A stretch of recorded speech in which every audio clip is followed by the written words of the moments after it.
Assalamualaikum warahmatullahi wabarakatuh. Pertemuan selanjutnya hari ini yaitu adalah bab 2, yaitu yang membahas perkembangan Islam masa Rasulullah di periode Madinah. Dakwah periode Madinah dibagi menjadi 3 bagian. Yang pertama adalah kebudayaan masyarakat Madinah sebelum Islam. Yang kedua, substansi dan strategi dakwah periode Madinah. Yang ketiga, peristiwa penting dalam dakwah periode Madinah. Pertama, kita akan membahas kebudayaan dan kondisi masyarakat Madinah sebelum Islam. Madinah pada mulanya bernama Yasrib. Dinamakan Yasrib karena orang pertama yang tinggal di kota ini bernama Yasrib bin Ka'id bin Ubail bin Aus bin Amalik bin Laus bin Iram. Salah seorang anak keturunan Sam, Nabi putra Nuh alaihissalam.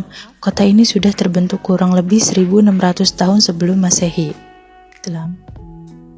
Komposisi penduduk Yasrib sebelum Islam masuk berbeda dengan kota Mekah, meskipun bersuku-suku dilihat dari karakteristik budaya agama.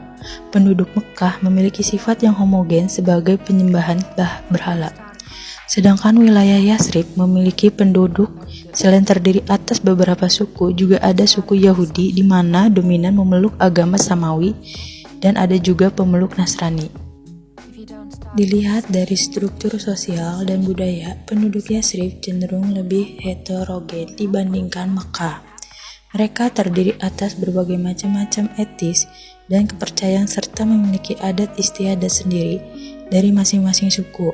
Masyarakat Yasrib sebelum Islam dapat dikelompokkan menjadi 3 bagian. Yang pertama itu adalah suku Aus dan suku Hazraj. Suku Aus dan suku Hazraj ketika itu suku Aus yang memiliki kekuatan besar karena beralisasi dengan Yahudi berhasil mengalahkan Hazraj.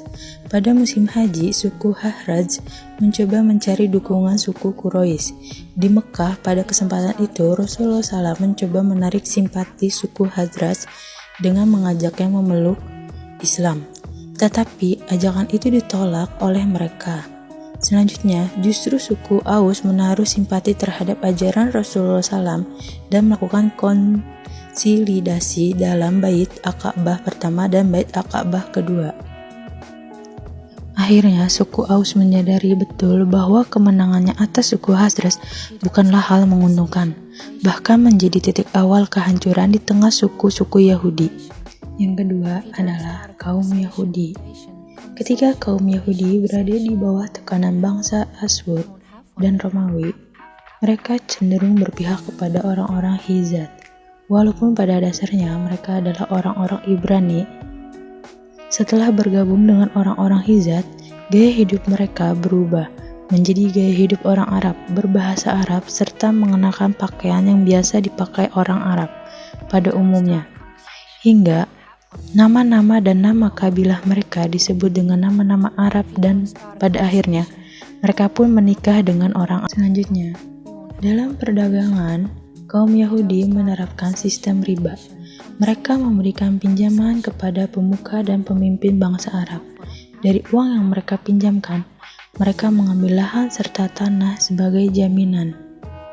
Setelah masa pelunasan habis dan hutang belum terbayar, tanah serta lahan menjadi hak milik mereka. Kaum Yahudi Madinah terdiri dari 3 kabilah yang terkenal, yaitu yang pertama Bani Kainuka, yang kedua Bani Nazri, yang ketiga Bani Quraiza. Selanjutnya yang ketiga adalah kaum musyrik. Mereka adalah orang-orang musyrik yang menetapkan di beberapa kabilah Madinah. Mereka tidak memiliki kekuasaan atas penduduk Yasrib. Bisa dikatakan bahwa mereka adalah kaum minoritas yang hidup di Yasrib. Mereka memiliki seorang tokoh bernama Abdullah bin Ubay. Sebelum Rasulullah SAW hijrah ke Yasrib, tepatnya setelah perang Bu'ats, usai suku Aus dan Hazraj telah sepakat untuk menobatkan Abdullah bin Ubay menjadi pemimpin kelompok mereka. Hijrah bagi kaum muslim di Mekah selain memberikan harapan baru untuk pengembangan kehidupan mereka, diharapkan dapat menghasilkan kehidupan sosial yang lebih aman, tertib, dan sejahtera. Hal itu secara umum sulit ditemukan di Mekah. Arti hijrah bagi kaum muhajirin bukan pemutusan ikatan dengan tanah kelahiran dan alam lingkungan semuanya. Namun yang lebih utama bagi mereka adalah kesempatan dan harapan baru untuk merubah menjadi anggota masyarakat baru yang dinamis, yang memiliki hak-hak kewarganegaraan. B. Substansi dan strategi dakwah Rasulullah SAW di Madinah. Berikut langkah-langkah yang dilakukan oleh Rasulullah SAW di Madinah. Yang pertama adalah membangun masjid. Membangun masjid, langkah pertama yang dilakukan oleh Rasulullah SAW adalah mendirikan masjid yang kemudian diberi nama Masjid Nabawi. Pada lokasi unta tersebut duduk beliau memerintahkan mendirikan masjid ini. Beliau sendiri ikut serta dalam proses pembangunan. Di tempat inilah dakwah Rasulullah mulai dilakukan, yaitu dengan melakukan sholat jamaah, pengenalan, dan penanaman ibadah mahdoh, muamalah, dan kegiatan-kegiatan keagamaan lainnya, sehingga wilayah di sekitar masjid menjadi ramai. Yang kedua adalah mempersatukan suku Aus dan Khazraj. Dua suku yang sering bertikai ini disatukan untuk kemudian mereka melebur menjadi kaum Ashar, yang menolong hijrahnya Rasulullah untuk memperkuat persatuan di antara mereka dengan suku-suku yang lain berada di Madinah. Yang ketiga adalah mempersaudarakan kaum muhajirin dan kaum Ansar. Di samping membangun masjid sebagai pusat perkumpulan dan persatuan, Rasulullah juga melakukan langkah lain yang merupakan suatu yang paling indah yang pernah ditorehkan dalam sejarah, yaitu mempersaudarakan kaum muhajirin dan kaum Ansar. Persaudaraan berdasarkan agama yang menggantikan persaudaraan yang berdasarkan darah, sehingga suasana menjadi lebih damai dan aman. Dengan mempersatukan kedua saudara atas dasar agama, maka persatuan di antara mereka semakin kokoh. Yang keempat adalah penanaman nilai-nilai moral. Dengan berbagai langkah yang dilakukan Rasulullah, beliau telah berhasil mencapai pilar-pilar masyarakat baru. Fenomena ini tidak lain merupakan dampak dari nilai-nilai yang diserap oleh para generasi agung berbakat bersahabat mereka dengan Rasulullah. Yang kelima adalah membentuk tatanan masyarakat. Rasulullah SAW mempersatukan golongan Yahudi dari Bani Kainuka, Bani Nazir, dan Bani Quraiza. Rasulullah SAW membentuk suatu perjanjian yang melindungi hak-hak asasi manusia di Madinah dan kemudian disebut dengan Piagam Madinah. Selanjutnya adalah peristiwa-peristiwa penting dalam dakwah Rasulullah SAW di periode Madinah. Berikut ini beberapa peristiwa penting dalam dakwah Rasulullah SAW di periode Madinah.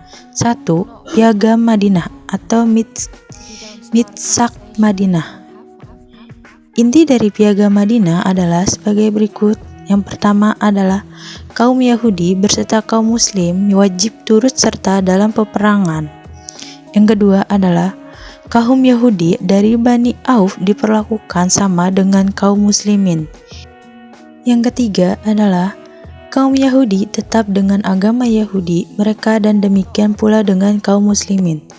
Yang keempat, semua kaum Yahudi dari semua suku dan kabilah di Madinah diperlakukan sama dengan kaum Yahudi Bani Auf. Yang kedua adalah respon Nabi terhadap kaum kafir Quraisy. Pertama, Hazat, yaitu peperangan yang diikuti oleh Rasulullah SAW terjadi sebanyak 27 kali, dan kedua Syariah untuk peperangan yang tidak diikuti oleh Rasulullah SAW terjadi sebanyak 40 kali. Perjanjian Hudaibiyah. Perjanjian Hudaibiyah sebagai berikut isinya. Yang pertama itu adalah umat Islam tidak boleh menjalankan ibadah umroh tahun ini. Tahun depan, tahun baru diperbolehkan dan tidak boleh berada di Mekah lebih dari 3 hari. Yang kedua, keduanya tidak boleh saling bersaing atau menyerang selama 10 tahun. Yang ketiga, orang Islam yang lari ke Mekah atau murtad diperbolehkan, sedangkan orang kafir atau Mekah yang lari ke Madinah atau masuk Islam harus ditolak. Yang D, suku Arab dan yang lain bebas memilih bergabung dengan Rasulullah ke Madinah atau mengikuti kafir Quraisy ke Mekah. Yang terakhir adalah kaum muslim tidak jadi melaksanakan ibadah umroh tahun ini, tetapi ditangguhkan sebagai tahun depan. Mungkin cukup sekian untuk materi hari ini. Kurang lebihnya mohon maaf. Wabillahi taufiq wal hidayah. Wassalamualaikum warahmatullahi wabarakatuh. Terima kasih.